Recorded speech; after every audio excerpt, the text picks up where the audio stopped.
Now you read that correctly. I'm going to go through exactly what I did to buy this property for £6,000. In this video, I'm going to walk you through exactly the strategy that I used, how I found the property, each stage within the strategy, and obviously the numbers, which you probably want to stick around for. Let's dive straight into it. So let's start with the basics. The strategy that I used is called the BRRR strategy, which stands for buy, refurbish, rent, and refinance. So what this is, it's a very popular strategy that maximizes the value of a property, but also leaving as minimum amount of capital in the property itself. So I'm going to run through exactly what that means, and then we're going to try and go through it together with the exact property that I bought for £6,000. So when you're buying, you want to be buying properties that are below market value. What that basically means, something at a discount. So that could be a property that is distressed, run down, that might need modernizing, something that you believe that you can definitely buy at a discount and you can add value later on, which I'll get to in the later stages. You can also buy it at auction. So with this particular property, I bought it at auction. I bought it pre-auction, so before it actually went to the auction house, I bought it before it got to that stage. And I'll tell you how I did that when we go into the numbers. Another one could be motivated sellers.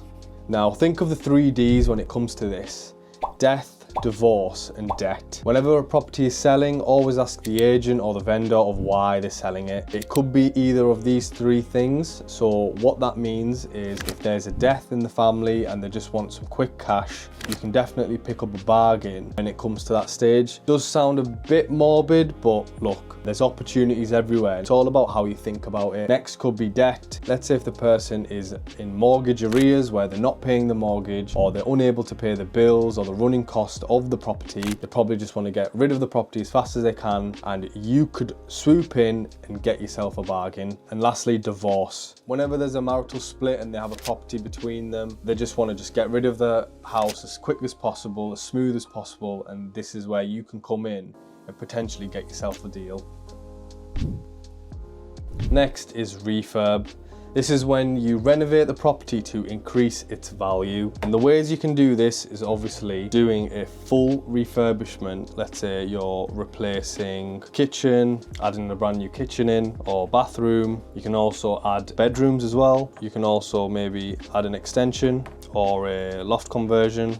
You can also add a utility room or extra WC. There's many ways you can increase a property's value, which we can discuss in another video. So what I did in my example was a full refurbishment, which included a new kitchen, new bathroom, new flooring, new carpentry all throughout. And also I painted the front of the house because I didn't really like the original pebble dash. So I made it all white and black, made sure it was all modern throughout. I also made sure that I looked on other comparables in the area just to see what my competition was like. And I really wanted to make it better than the competition, which I'll explain why I did that later.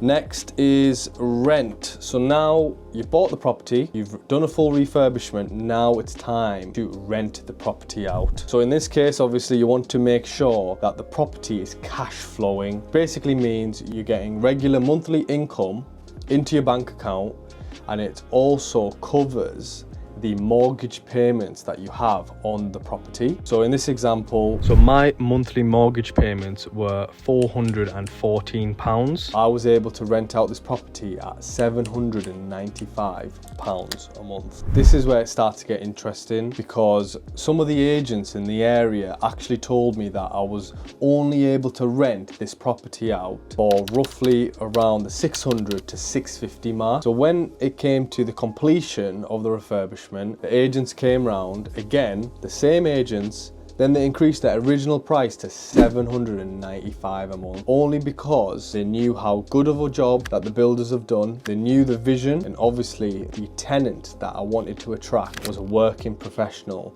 who was in the area. So the property was at a very, very brand new high spec. I was able to attract a very good tenant, and that's what you want. So next is refinance. What this means is that you remortgage the property at the new value, pulling out all of the initial equity that you have built in after the refurbishment. And then with that equity that you've pulled out, you can use that pot of cash and go again. Now let's go through the numbers with the deal that I'm claiming that I got for £6,000. Now bear with me because we're going to go through it in depth.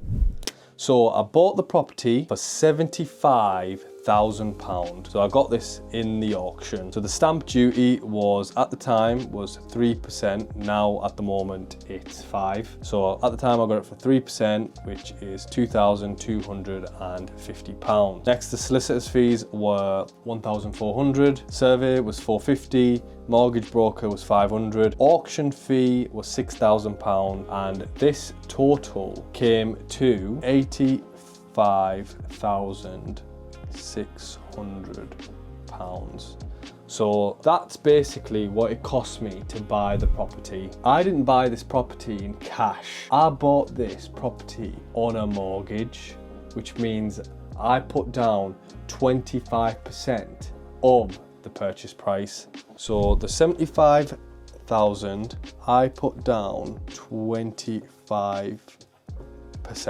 Because I got this on a mortgage, I put down 25% deposit of the purchase price, which came to 18,750. Okay, so that's what I put in. So the loan I took out was 75% of £75,000, which was 56,250. So that's the loan. Okay, let's carry on. So with the refurbishment, that cost me £24,800. And then because I had the property for 4 months after I got the keys, there was some holding costs. So then that totaled to £600. Then the total of this is £25,400. Okay.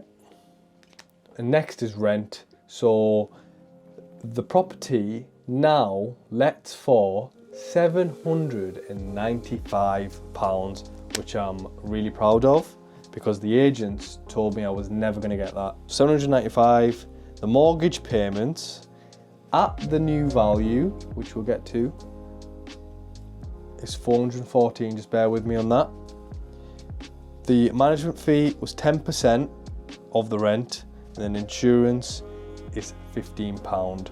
So then the profit I make every month now is £285. That is straight profit into my bank.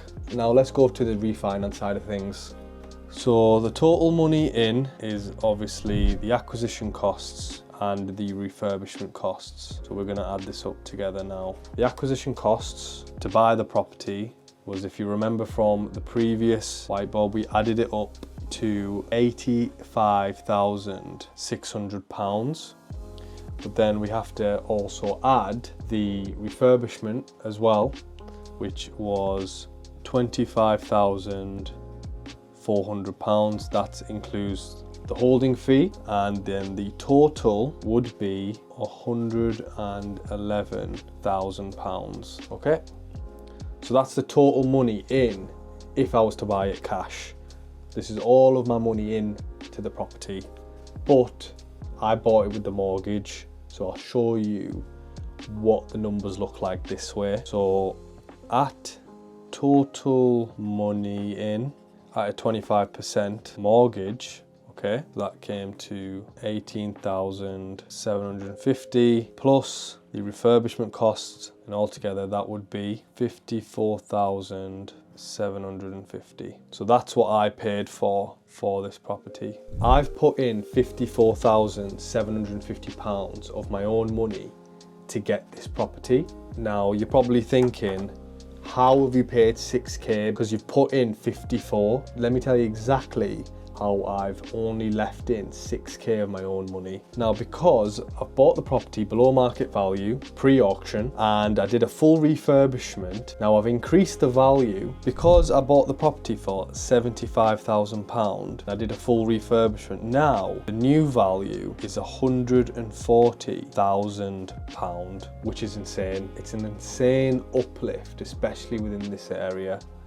So let me show you the refinance stage at this new value. So with the new value being at £140,000, I got a 75% loan to value mortgage on the property, which means that the bank would give me back £105,000, because 75% of £140,000 is 105, but the bank won't give you 105 because I originally took out a loan, if you remember here. So I took out a loan of 56,250. So we'll have to pay back that initial loan. So 105, let's pay back the original loan I took out, which was 56,250, which is 48,750. Okay, so this is what the bank gave me back. This is in my bank. Okay, but if you remember, I spent 54,750. This is how much I spent, but then the bank gave me back 48,750 6 months later, which then equals £6,000. So that means I've only left in £6,000 of my own money into this deal. So let's recap. So the money I put in was 54,750. The bank gave me back 48,750, which total to a net of £6,000 left in the property. So let's work out the ROI with this property, okay? So this is how you work out ROI. So it's the annual income over cash invested times 100. So the annual income is 285, because that's profit, times 12 over the cash invested is £6,000 times 100. Annually, I will make £3,430.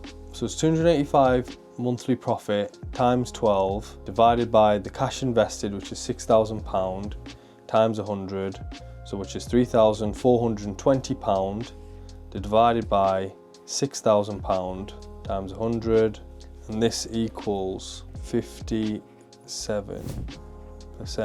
ROI. So the money left in the deal, £6,000, I make £3,420 every year. So that's a 57% ROI, which is insane. So think about this.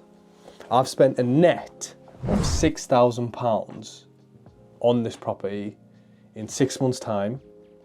Now it cash flows me over £3,000 a year profit, and I've only paid £6,000 for it. By the way, remember, it's a property that I bought, it's in my own name, and it will capital appreciate as well. So it's just a no-brainer. Using this BRRR strategy in all of your property developments is probably the best way you can go about in achieving the best return on investment. Now look, I'll be posting a lot more tips and tricks, especially with my own developments and the developments that I'm doing at the moment. Thanks so much for watching. If there is anything you want me to cover in terms of property or anything that you feel like I've missed, put it in the comments down below. Always happy to help as many people as possible on this journey. So if you want to follow along, you can follow the Instagram as well, and I'll see you in the next video.